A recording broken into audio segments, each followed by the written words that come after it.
Hello, everybody. Welcome to Amateur Hour Sports for today's Raptors Happy Hour live stream. This is the show where we cover the latest news surrounding the Toronto Raptors specifically, but then we also like to cover a little bit around the NBA as well if it does come up. But this is Amateur Hour Sports, where we are focused on giving you Toronto Raptors content in live streams like this. We also sprinkle in some videos on the channel as well in the form of clips. We're live every Monday, Wednesday, and Friday, 5 p.m. Eastern time for these Raptors Happy Hours. We also have Raptors watch parties. Hey, Raptors have a game tonight. I will be available for this one tonight. I missed one on Wednesday, but I'm back tonight. So after this stream ends, we'll have a 45-minute gap, and then we'll be back on for that Raptors watch-along as they come back home to Toronto to take on the Boston Celtics. But how is everyone doing today? Great to see you all. I'm pumped to be here.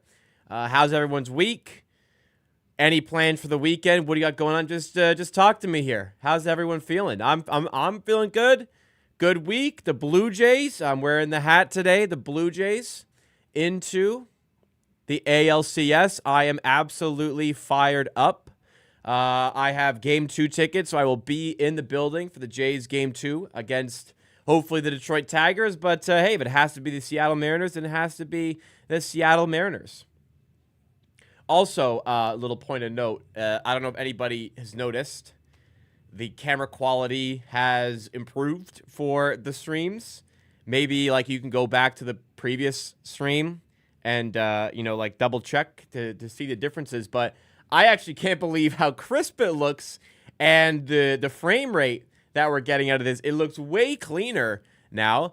Essentially what happened is I always had this camera for videos. I always use the cameras with this camera with videos that I did on the channel, and I had a webcam, this webcam, that I use for the streams. But now, I'm not doing videos as often, and when I are, they're like stream clips, so decided to get the camera locked in for this. So yeah, hopefully it looks a little bit better for you guys.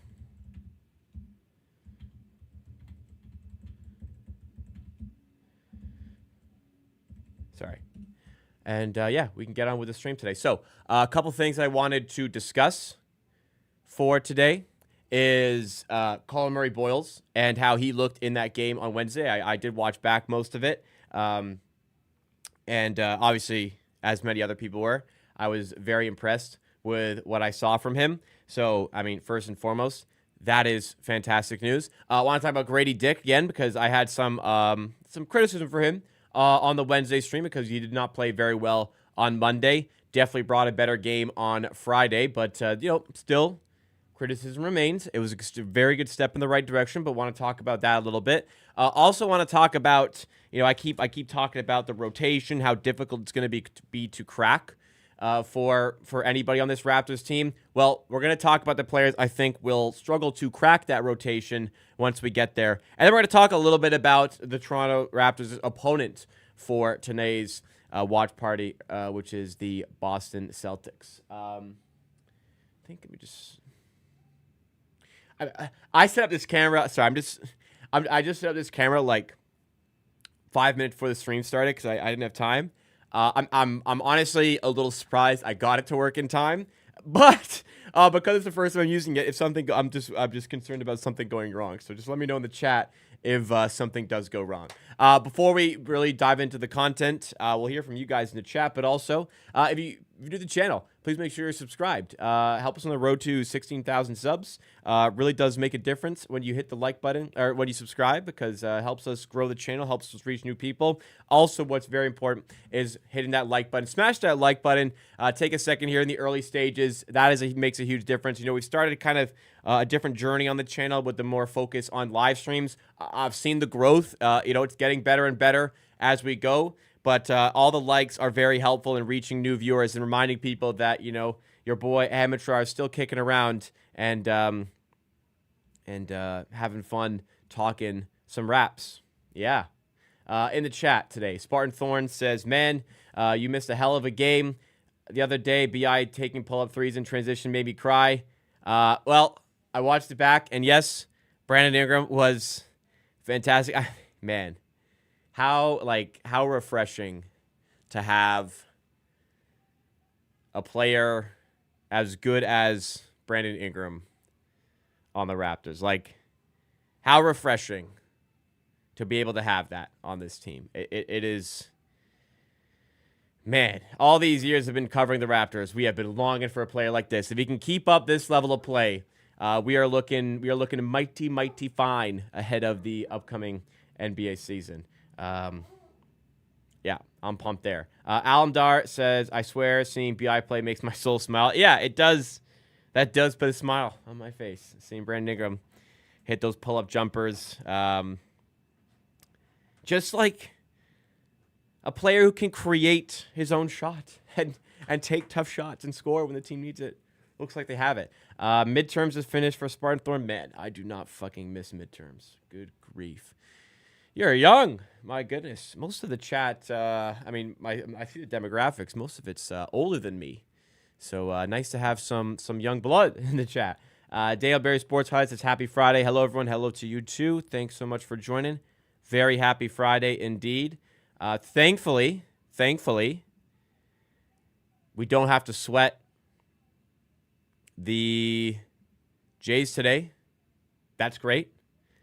Jays through to the ALCS, like I said earlier. I got tickets for Game 2 on Monday. I am absolutely pumped. What camera I'm using right now? So the camera I have been using for quite a few years now, probably since like 2021. I must have had this camera for 4 years maybe. I'm using a Sony ZV-1. So not really. I mean, I bought this camera when I started like trying out vlog content because this is a fantastic vlog camera. I really like using this camera for vlogs.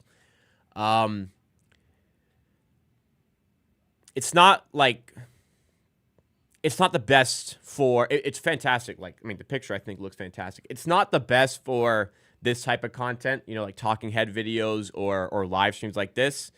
But I bought it for vlogging. I decided I didn't really like vlogging, so I just switched it to doing videos. It works fine for it. It's not like ideal. So like if you're like looking for a camera for webcam purposes, or if you're looking for a camera for like doing something similar to what I'm doing, yeah, not like the best what I'm doing, but the picture looks great. I'm charging it via a USB cable, which is great. So hopefully it doesn't die or overheat while I'm streaming.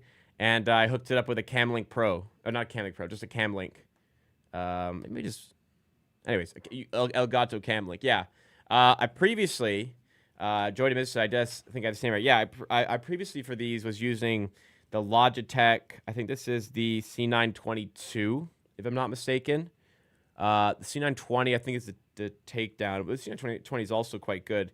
But I think this is the Logitech C922. I mean, this truthfully, for the price, like if you're looking for a camera and you don't want to spend like $1,000, like, man, like Logitech makes some fantastic looking cameras for streams like this. I recommend. I mean, truthfully, now that I see what it looks like, I very much see the difference. I'm looking at my second monitor, which has the stream on it.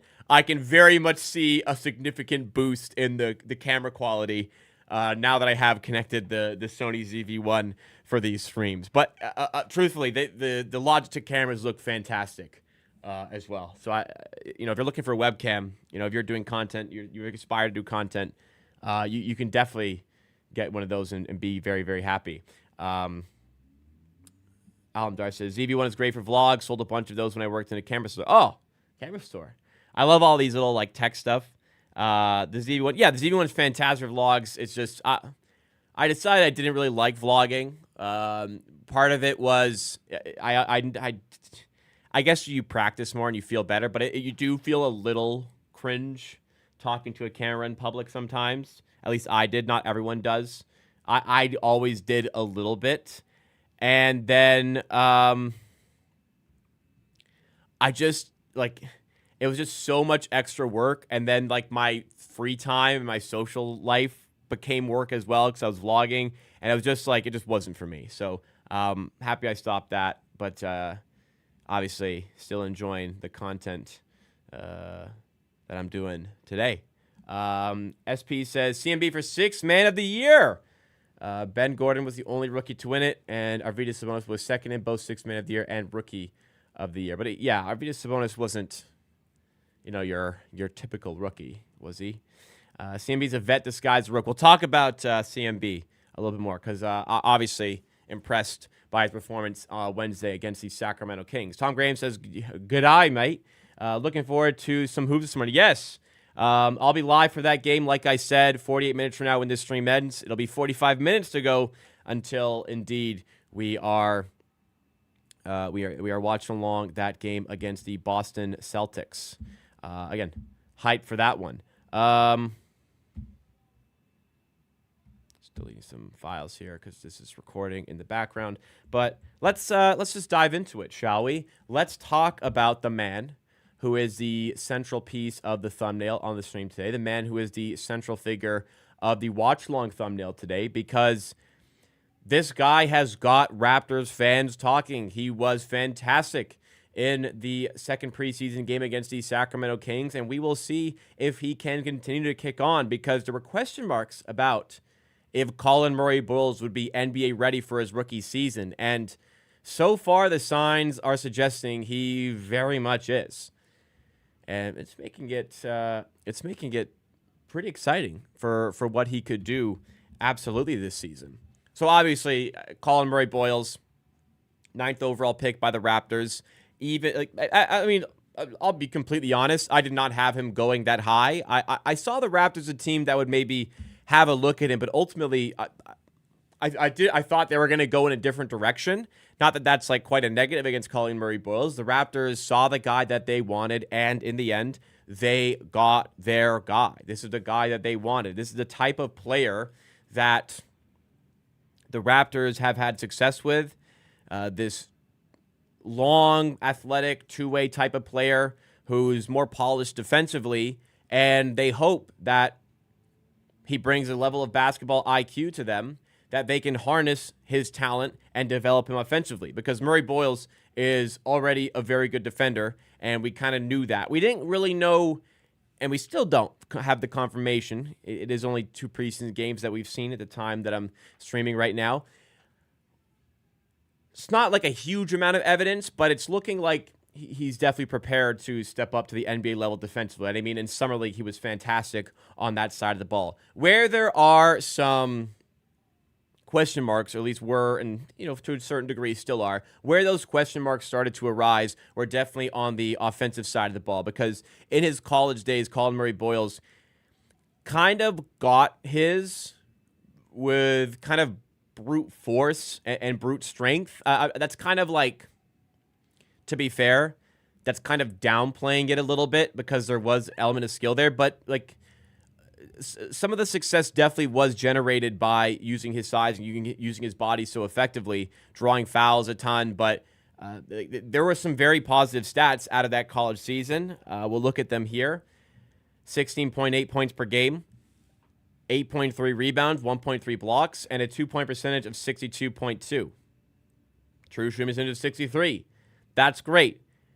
Further question marks came with the 3-ball, and that's going to be a work in progress. That's definitely not going to be, well, I mean, I'm not going to say definitely, but I don't think that's going to be something that is going to be there out the gate. Obviously, something he's working on. He was willing to take some threes in Summer League. He has been willing to take some threes in preseason as well for the Raptors, and the willingness gave him 2 3-point attempts against the Sacramento Kings, where he was able to knock one down. He was 4 of 8, 1 of 2 from 3, got himself to the line on for 3 occasions, or for 3 attempts, 3 of 3 from the line, but like filled up the box score really in 23 minutes. 12 points, 6 assists, 7 rebounds, 2 blocks, no turnovers. Like, really impressive stat line. And I wasn't in attendance for the preseason scrimmage the Raptors had, where they had the Team Black, Team Gray, 2 Raptors teams going up against each other. But the reports from various people who did attend that scrimmage were that Colin Murray-Boyles looks like one of the most impressive players, if not the most impressive player in this game. So absolutely has looked like he has stepped up his game in the offseason, which is an extraordinarily welcome sight to see for the Raptors. Really are trying to build this defensive identity, and he is going to kind of play into that. And there's already a lot of trust with him. Like, let's go back to the first preseason game against the Denver Nuggets. People kind of wondered why he didn't start in place of Jakob Poeltl. They went with Jonathan Mobo instead. Maybe they just feel like, two reasons maybe. They want to see what Murray Boyles' role looks like off the bench. That's how they want to use him this season, so they want to get him used to that.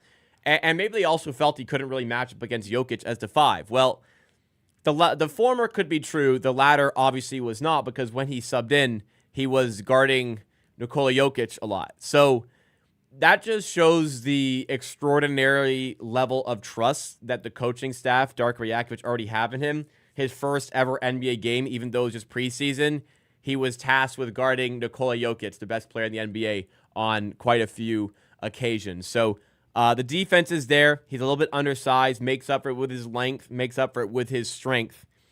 And I think that he's ready to contribute on the defensive side of the ball.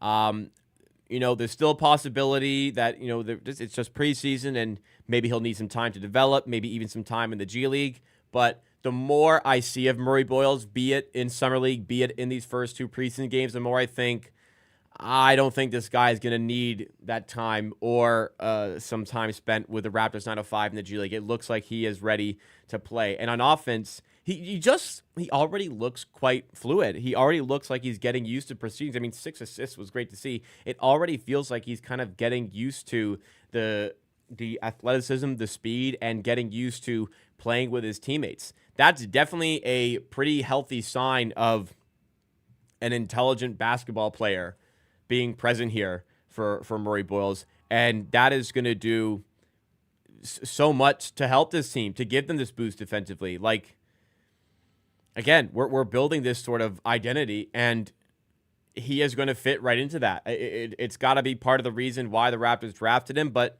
like Bobby Webster said on draft night, or this draft night the day after, like, this was the best player. They took the best player available in their opinion, and they thought that was Colin Murray Boyles over Common Malawach. And we got to be happy if the growth continues in this direction. And signs are pointing towards that is going to be the case.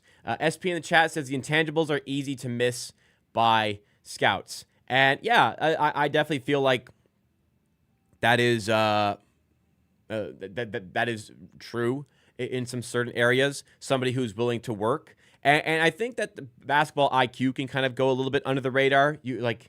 At the very least, if a player doesn't pan out on their top end, you want them to be able to kind of connect the dots and be present and be involved with the team and still be effective and find their role and find their niche with the team that usually high IQ players can do. And I think we're maybe seeing that relatively quickly with Colin Murray Boyles. And SP agrees with me in the chat, saying he knows where to be, high IQ, always looking for the right play. Absolutely. And if it's not scoring, that's fine. He's willing to make the right play in that area. And like I said earlier, his kind of brute strength has been big. And Tom Graham says pretty wild. He's one of the strongest players on the team already. Yeah, the physicality definitely helps. A lot of people struggle to adapt to the NBA from a physical standpoint, be it the strength factor, be it the speed factor.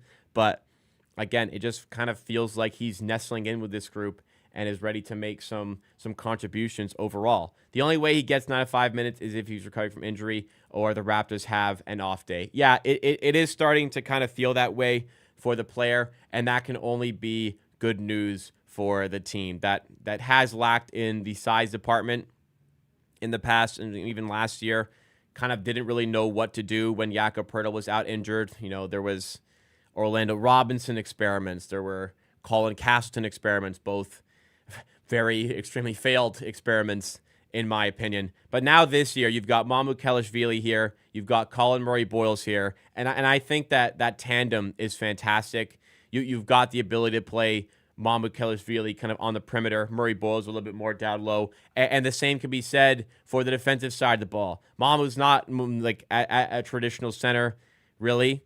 So he's able to guard the 4. And you can have Colin Murray Boyles guarding the Nikola Jokic's, for example, coming off the bench. So it just seems like there's some really good fit in a lot of these lineups for Murray Boyles. And it just seems like he's got the talent to make whatever situation work for him. It does feel like in the early stages here, and I know I'm really harping on a lot here, and I'm sharing a lot of positives, and I'm giving him a glowing review here, and I've only seen him in 2 preseason games so far when I'm talking about him here, but it very much feels like a lot of signs are pointing in the right direction for this player. And that's just really, really exciting. Always nice to have a rookie to fire up a Toronto crowd. And hopefully we've moved long past the negatives that came with the draft and the extraordinarily unfair treatment he got on draft night by Raptors fans. And I think, truthfully, guys, truthfully in Toronto, it's not that hard to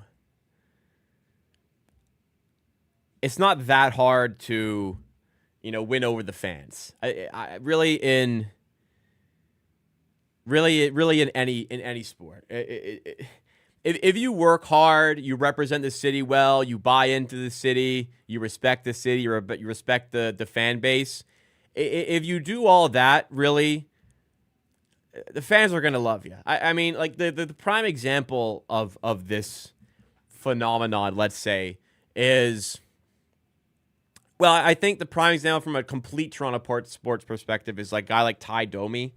Never really that fantastic of a hockey player by NHL standards, but loved the city, worked his ass off, gritty player, and to this day, if you go to any Leafs game at the Scotiabank Arena, you will see handfuls, not just one, you'll see handfuls of Ty Domi jerseys. You'll see Ty Domi jerseys out in the wild from time to time. Hell, this guy did an OVO shoot a year or two ago. Love the Leafs, baby. Yeah. That's how much of an icon he was to the city. And let's think about it from a Raptors perspective. All these years later, Norman Powell, who never was an all-star, I'm not trying to bash him, but he never was an all-star. For the most part, was never even a starter with the Raptors. But just the willingness to buy into the city, to buy into the fan base, and to work your ass off, he became an absolute favorite. And fans absolutely love this guy to this day. So it's not exactly the most crazy task to earn the respect of the fans. If Colin Murray-Boyles is locked into that, works hard, embraces the city, then yeah, they're gonna love him. Absolutely, they are going to absolutely love this guy.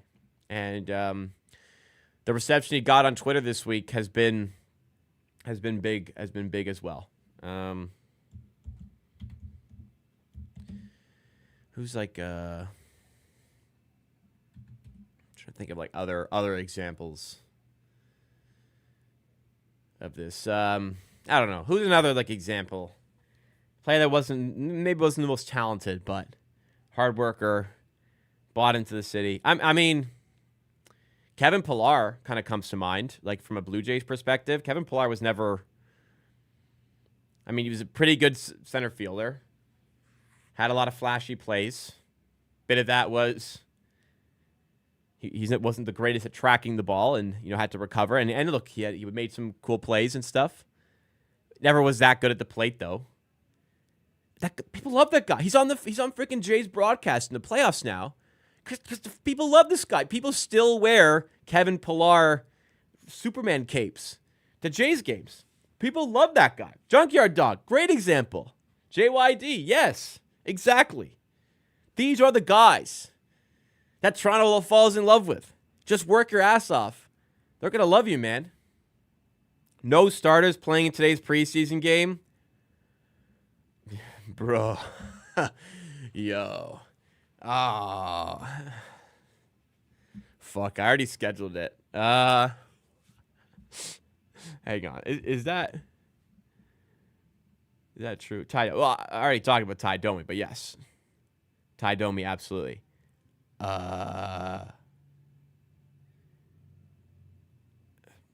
Fuck me, man. What am I?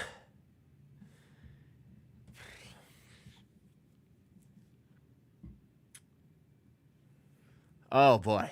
Josh Lewenberg of TSN reports Raptors are resting their starters in tonight's preseason game versus Boston. Ingram, Barnes, Quickly, Barrett, and Pirtle are all out. Darko says they want to get a longer look at some of the younger reserves and roster bubble guys. Fuck.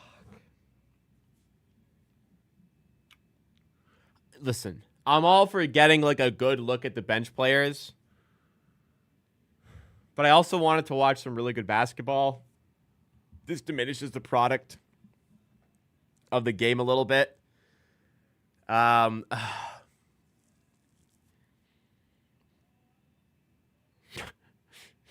gotta be. I'm a little bit disappointed, to be honest, guys.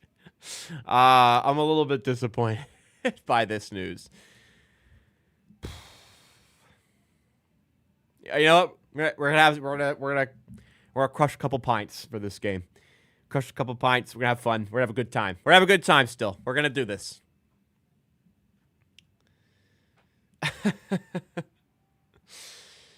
All five. I mean, the Jays are playing. Be great. Like, sweet. I don't need to, worry about the double. I can focus a bit more on the Jays. But all right, you know what? Let's look at the positives. We're gonna get a long look at a lot of different guys. We're gonna get a lot of Colin Murray-Boyles minutes. We're gonna hang out and have some fun. It's gonna be a fun stream. It's still gonna be a fun stream. I gotta be honest. So I'll be honest where my head is at right now. All right. So I am I'm not a very prolific gamer anymore. I used to be. I can talk some Jays. I wouldn't mind if people were down. I wouldn't mind doing like a Jays watch along for the playoffs. Anyways, where my head is at right now, I'm not a big gamer anymore. I barely have time to do like anything these days. Any other aspects of time wasting, for lack of a better term, time wasting. But it's like, I'm locked into a lot of things. Fiance, dog, work, then social life. Anyways, one game I love and made time for was Ghost of Tsushima. One of my favorite games of all time, alongside top two with Red Dead Redemption 2.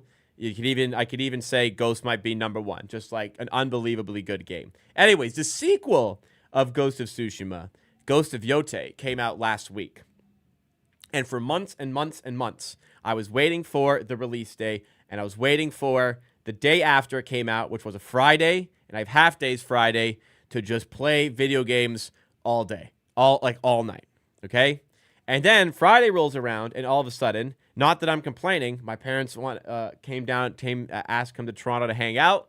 They live a little bit outside the city, so I was like, sure. I still had a good time, but in my head, I was thinking, man, I waited months, made sure this day was free, and I didn't get to play. Now, again, I'm not complaining because it was a great time with my parents, and I would do it again. But it was just like, that was the day to play this game. So then I was thinking, all right, next Friday, wait, because like I don't want to fire this thing up and play for like an hour, maybe even like 2 hours, and then have to put it away. I want like an absolute fucking gaming session. I want minimum like 3 hours constant diving into the game. Now the issue is I was going to do that today. Like, oh shit, the Raptors are playing, and now they're not playing any starters, which makes me a little bit less happy that the Raptors are playing today. But it's okay. Okay, we're still gonna have a good time. We'll talk Raptors. We'll talk some Jays, and we'll have a couple Diet Cokes. Anyways, that's where my head is at. We're still gonna have a great time in the stream. We have Raptor_champ saying, what is going on? Our starters are not playing. No. The latest is that the Raptors are going to be resting all of their starters tonight. And it is going to be a bench-fueled game. And this is actually a pretty good segue into one of the topics I wanted to do on the stream, on the show today, actually. We're live right now, a little bit before the Raptors tip off against the Boston Celtics on Friday night. And we just learned the Raptors are going to be resting all of their starters. All of their starters. Jakob Pirtle, Brandon Ingram, RJ Barrett, Quickly, Scotty Barnes are all out for this game because they want to get a better look at the Raptors bench and depth players. And honestly, with the way the competition for rotation spots are shaping up, I can't really blame them. I've been looking around this roster trying to figure out exactly who the hell is actually going to crack this rotation, because typically in the past, Darko Rajakovic has started the season with a 10-man rotation, maybe even 11-man rotation, and then has whittled it down to, by the end of the season, a 9-man rotation. And Darko has said coming into the season, I think he said it at Media Day, that they want to run an 11-man rotation, and he likes to run an 11-man rotation. But even with that many players in rotation, 11 players, I still have to wonder who the hell is actually not going to get in this rotation. So I don't blame them really wanting to get an extended look at some of these guys. I think like the shoo-ins for the bench right now, I think absolutely it was always going to be Jamal Shed. That's like your only backup point guard, so he's got to be involved with the rotation.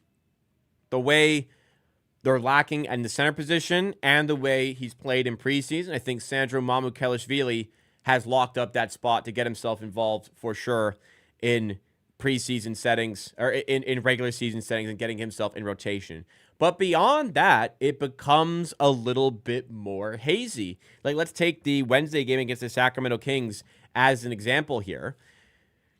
Jakob Poeltl's out, so Jonathan Mobo jumped in, and then it was kind of difficult to distribute minutes.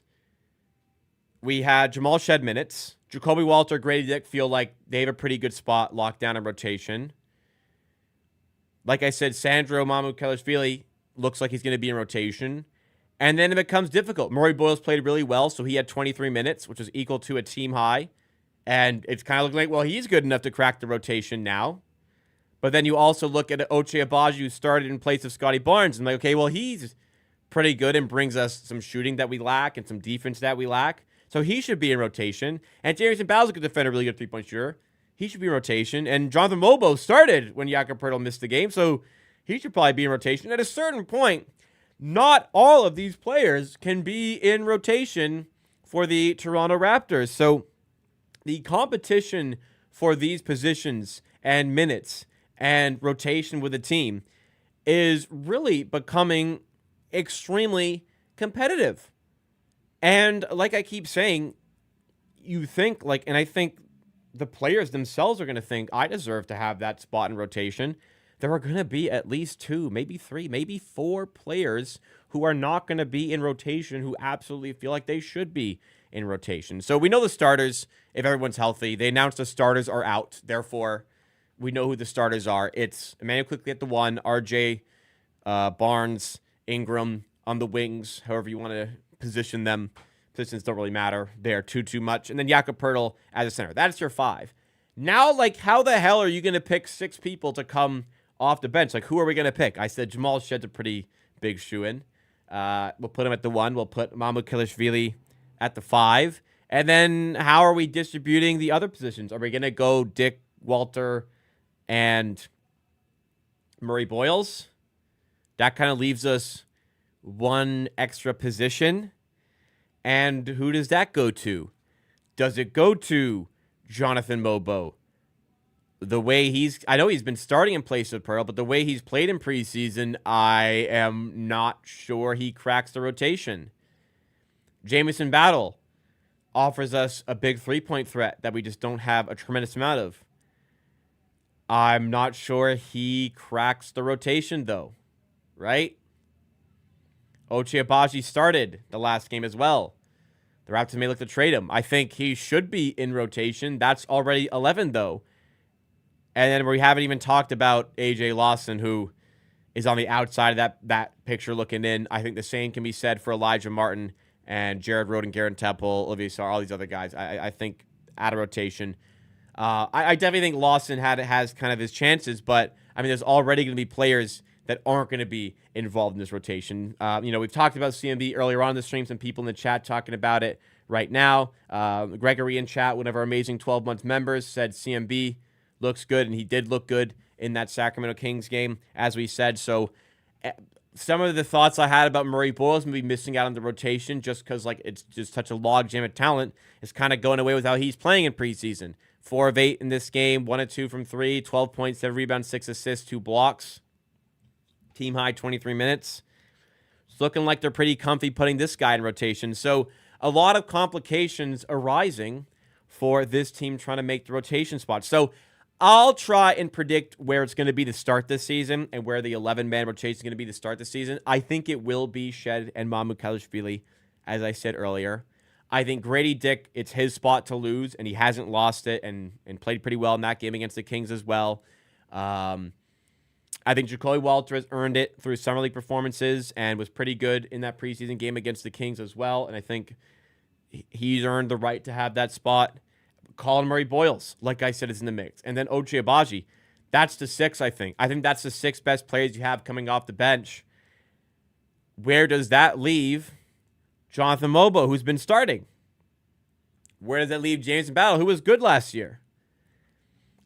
It's competitive. And honestly, it's a great problem to have. Like, the internal battles here. The amount of years spent watching the Raptors having to trot out Malachi Flynn in a 9-man rotation where you had to trot out Malachi Flynn for bigger minutes because there was just nobody else who could play that spot. Or like Delano Banton for a while, or we were at points where like Paul Watson had to get big minutes because like he was one of the 9 players you could trust, and people talk for so long about how Nick Nurse is running the starters into the ground. They're playing 40 minutes a game. Like, it's so unfair to starters. Yeah, because the fucking Paul Watson and Malachi Flynn, and don't even get me started on Precious Achiuwa. Those guys are in rotation. So, of course, you don't want to play them. You want to play the starters more. I'll go down with Fred VanVleet and Pascal Siakam and Scotty Barnes playing 41 minutes and being tired because I don't want to see those other guys. That problem seems like it's kind of going away for this team a little bit. Maybe the bench isn't the most top-heavy necessarily, but goddamn, is there a lot of like NBA caliber players here. We used to have like 2 players who were on the bench who are worthy of NBA minutes. And now we have, I think, like 8 or 9 players on the bench who are worthy of NBA minutes. So the internal competition is going to be great. They are going to be pushing each other to be better because, like, it's very easy. I said it in the last stream. Even for a player as established with the team as Grady Dick, who was a starter last year, who's in his 3rd year with the Raptors, even a player as established as him with this Raptors core is not safe from this Raptors depth competition is how we're going to label it. And like I said, we're going to start the season with that 11-man rotation. Guess what? As the season goes on, I expect the Raptors, if they are competitive and they want to maintain that competitiveness, I expect them to come down a little bit and go to 10-man and maybe even go to 9-man eventually. And that's just even more good players left out of the minutes for a team like the Raptors. Tough setting right now overall for the team, as I mentioned, but like I said, it's a good thing. It's a good thing to have this competition. It's only going to make the team and the players better. But Mobo, I mean, man, Mobo's been starting. I don't know how you can play him over Murray-Boyles or Mamukelashvili or Agbaji. Like, if we want to, Agbaji had to play out position like a 4 sometimes. I don't know how you get Mobo involved. Like, he's just not quite good enough to match up with the players in this team right now. Mobo, unfortunately, I don't really feel bad about. Tom Graham in the chat says Mobo and Battle miss out. I'd say it. I'm sure injuries will happen. They probably get hits. Yeah, there will be injuries, and of course that's where that depth is going to really be important and is going to factor in. But I don't feel bad about, like, respectfully, I don't feel bad about Jonathan Mobo missing out on rotation. Like, it's not a player I'm like, yeah, you got to get him in.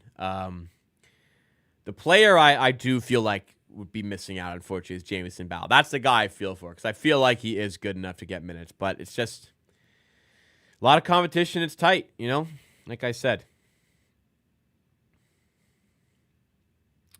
Raptor_champ says, Battle is my Danny Green. Solid, like, comp, I suppose. Not as good, obviously, but solid comp, like the way they play. Battle actually was like sneakily, statistically pretty good as a defender last year, and we know he can sling a 3-ball as well. Ryan R says, don't forget the times all our starters were injured in 23-24 when we were starting G League players and 10-day contract guys because there was no one. So this is a good problem. Yeah. Oh no. I haven't forgot about those days. You know, the guy that always sticks out to me the most is like a Jamias Ramsey, like getting like almost like he probably started some games that year. And look, he was fine and all. He's no longer in the NBA, which is kind of a showcase of where he was at. But yeah, in that 23-24 season, yeah, he did start a game for the Raptors. He only played 7 games. But like, yeah, that was just like the state of the team. Like, with all due respect to Jamias Ramsey had to start games. Let's actually look. I'm actually curious now. Let's look at the game he started.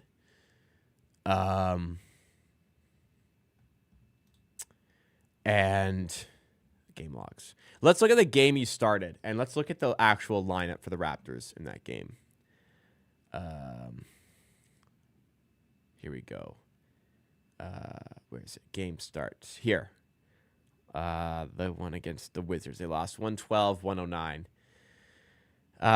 Let's see. Who started for the Raptors? Okay, actually wasn't that crazy. It was Gary Trent, Grady Dick, Kelly Olynyk, Ochai Agbaji, and Jamias Ramsey. Okay, so he was kind of the odd man of that group. Like, those are established NBA players. Off the bench, though, Bruce Brown,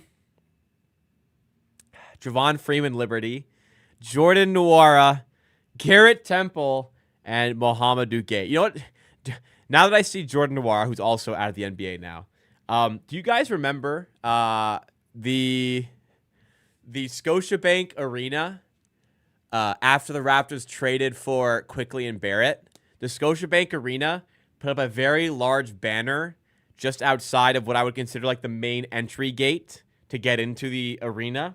It's where Scotiabank Arena connects to Union Station. There's that very big like open area. There's like the escalators that go up to the bus depot. I guess we'll call it Union Station Bus Depot. And there's like a Real Sports apparel store in that area. Then there's like behind, like the gates here behind you is the entrances to Union Station. Where the entrances were to Union Station, there was a humongous Raptors banner, and there were 4 players on it. It was Scotty Barnes, of course. Then they put on R.J. Barrett, Emmanuel Quickly, and Jordan Nwora. Jordan Nwora had a place on that huge Raptors banner at Scotiabank Arena. I wasn't the only one who found this very funny. I'll see if there's a photo of it on Google Images. No, not on Google Images. On Twitter. I actually might have it in my phone somewhere, honestly. I don't know if I don't think I'll be able to find it like while I'm live streaming. Let me search Raptors Jordan Nwora banner and see if somebody Twitter. I definitely saw somebody on Twitter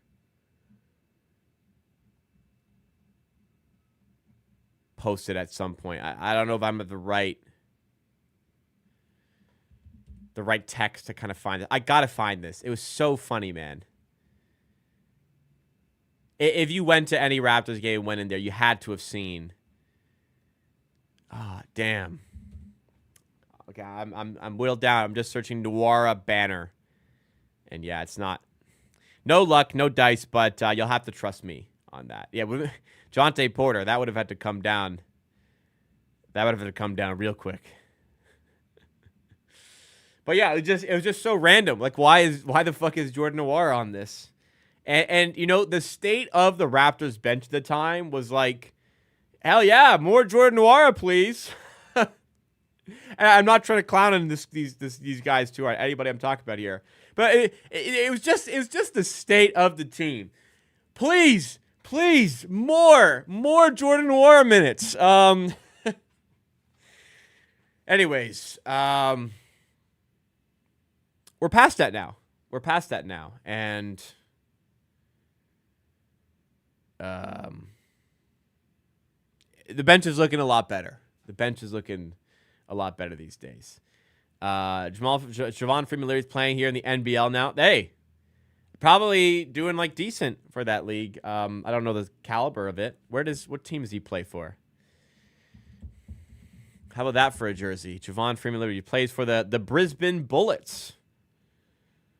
How about that? Like I always say, there is a career beyond the NBA for a lot of these guys. DJ Wilson. Oh. Now that's a name. Now that is a fucking name. What is DJ Wilson up to these days? You're not gonna believe me when I tell you when I tell you who DJ Wilson plays for. You're not gonna believe me. Don't look it up. Play a game. Don't look it up. Don't look it up, please. Don't spoil the game for people who want to guess. DJ Wilson plays for the most prototypical meme-washed, like the most memed-washed team. Like if you are trying to joke about who a guy plays for or who his next team is going to be, it is this team. That is who DJ Wilson plays for.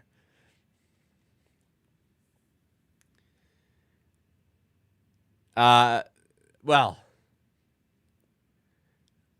I guess kind of. Reed Wensky kind of added a couple guesses there. But yes, the Shanghai Sharks are currently employing DJ Wilson services. The Shanghai Sharks. I guess the Shaq meme is the Guangdong Tigers. That's good. The Guangzhou. I don't remember the Guangzhou team. Guangzhou Loong Lions. Well, they just played the Clippers, didn't they? Guangzhou Loong Lions, if I said that correctly. Does Victor Oladipo play for them?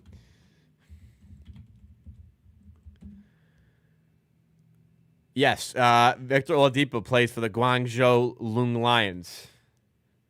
Is this just a who he played for session now? Isaac Bonga. Probably plays in Germany. He plays in Serbia. Partizan Mozart Bet. So he plays for Partizan Belgrade in the Serbian league. But they are known for sponsorship reasons, it seems, as Partizan Mozart Bet. So yeah, plays for Partizan Belgrade. Serbia is competitive. I mean, that must be a good team. He's played probably previously in Germany too. He said he's played for Bayern Munich. So he's been pretty good there. Where's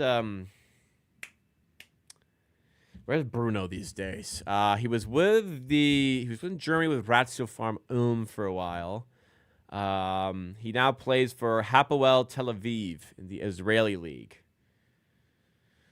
I mean, Bruno Caboclo is the prime example of you have a career beyond the NBA, because obviously it was a very failed attempt at the NBA, but he has been fantastic. He was fantastic in Brazil. He was successful in Germany. I don't know how he's been in Israel, but he was great in Germany. He was fantastic in Brazil. He's a good player. Amateur off talk is where it's at. Usually it's food rabble. Wait till I drink later, maybe. Dinner tonight. Dinner tonight. Making a good dinner. I have this cookbook I made a sandwich out of. I'll show you the cookbook. Turkey and the Wolf cookbook. Turkey and the Wolf is a shop or a restaurant that exists in New Orleans, and I think they have a location in Las Vegas now, which I didn't get to last in Vegas. Anyways, the cover of the book has a sandwich called the bologna, and it's, well, I don't have the bread. I'm just gonna use like lighter bread, but mayo, lettuce, bologna fried in a pan, melted with cheddar cheese on top in the oven. Salt and vinegar chips, so you know for me it's got to be Miss Vicky's. A spicy mustard, and another piece of bread. And it is truly, truly a sensational sandwich. And that is going to be That's going to be my dinner tonight. I recommend making it. It's like, I mean, cheap ingredients. Bologna's like dirt cheap as far as like cold cuts go. Still kind of expensive for cold cuts, but they're cheap. Yeah, not the healthiest sandwich, I guess, but you can make amendments to it. It's not that crazy. You can use lighter bread, like I said. I toasted bread rather than frying it in butter, like the cookbook recommends. I have made the cookbook version, and my God, is that good. But use like a light mayo. Use like a tablespoon of light mayo only. Lettuce is fine. 3 slices of bologna is like 18 grams of fat. Not like fantastic, but not that bad. Slice of cheddar cheese, just 1. Nothing crazy there. That's like 70 calories. The chips, it's just however much you use on it. But it's not the healthiest sandwich, but it's not like ridiculously bad. There's like, it's better than getting takeout for sure. And it tastes great. Anyways, it's not my healthiest, but it is Friday. So a little bit of extra fun for my dinner today. Is it fair to say that Scotty is becoming injury prone? A little bit. Like, I definitely like go into the season worrying about his health, and worrying if he can play 65 games. Played 65 games last year because they forced him to. The year before, you got. Well, I mean, you know what? It probably is unfair. 74 games, then 77, very respectable. 60 in a year where the Raptors tanked and he missed games, and 65 in a year where they tanked and they rested him games. Like, his lowest was 60 and they were tanking in the second half of that season. Like, these are very respectable figures. So maybe it actually, maybe it gets a bad rap from an injury standpoint, to be honest.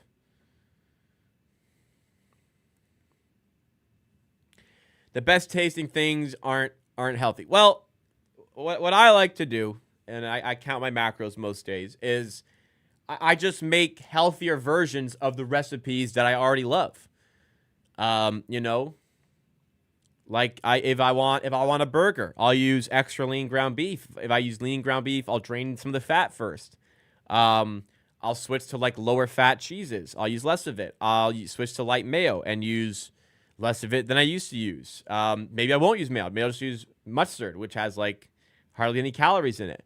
You can just the bread. Instead of using burger bread, I can use like rye bread or something, and it isn't quite the same, but it does satisfy some of those cravings. So take the food you like, make it healthier, make a healthier version of it. It's kind of tough at first, but I've adjusted pretty well, I think. Anyways, last thing I wanted to discuss for today, the Boston Celtics. Currently still expected to win like a good chunk of games this season, but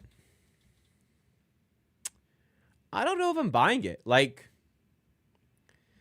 let's look at who they trotted out for. I mean, let's see the stat. Let's look at what did they trot out? What they trot out for their preseason opener. I think they played the Grizzlies. I am streaming the game. I'll be back in 50 minutes from now to stream the game. I'm going to go make dinner after this, walk my dog, and I'll be back for the Raptors game. 121-103 win. Let's see. So here are the starters. Jaylen Brown, Derek White, Sam Howler, Xavier Tillman, Chris Boucher. All right. This team's not making the playoffs. Who missed this game? Peyton Pritchard. Oh, Anthony Simons didn't play. Okay, so it'd be Anthony Simons, Derek White, Jaylen Brown. Is it actually going to be Xavier Tillman and Chris Boucher? I think this is a play-in team. I think this is a team that is good enough to be a play-in team. Maybe sneak into the top 6. I don't think so, though. But what's important to remember about the Boston Celtics is that they're unfortunately a very smart organization, right? And they're a team that's trying to win championships. what do they care about being a 7 or 8 seed and getting smoked possibly in the first round? What do they care? Probably not much. What's going to help them win a championship next year when Jason Tatum's back and playing again? A better draft pick. I just think that this is going to be a team that's hovering around the play-in tournament spots and then just decides, what does this do to help us? It doesn't. And I think that they will take this season as an opportunity to inject some really high-end talent, because they're good at drafting it, some high-end talent into this group for the next season. I think that's something to consider for them right now. Yeah, definitely something to consider for them. All right, guys. Last few questions, send them in. If not, join the watch party. I'll be live for you guys in just about 45 minutes. I'll be live 6:45 p.m. Eastern time as the Raptors take on the Boston Celtics. No starters are playing tonight, available to play for the Toronto Raptors. Pirtle still out, Barnes still out, and then now Ingram, Quickly, and Barrett are going to be rested for this game because the Raptors coaching staff wants to get a better look at the bench players. And like I said earlier, I think that is wise because it is a very competitive group of players. So that is what we got. That is the status for the game today. And I'll be streaming for, like I said, the Raptors Happy Hour stream, though, like we did right now. I'm live here every Monday, Wednesday, Friday at 5 p.m. Eastern time. I post clips from these streams throughout the week. If you did enjoy what you saw from me today, then please make sure you smash the like button. Makes a huge difference. A lot of people watch these streams after the fact. They don't necessarily watch them live. Your likes help drive this to more people. Also, please make sure that you are subscribed to the channel, because I'm live 3 times a week for this show, because I'm live for a lot of Raptors games, and because I post clips almost every day of the week. I've been doing I did six clips last week. I've been doing every day this week. We're going to keep going. Let's have some fun tonight. I'll see you guys at the watch.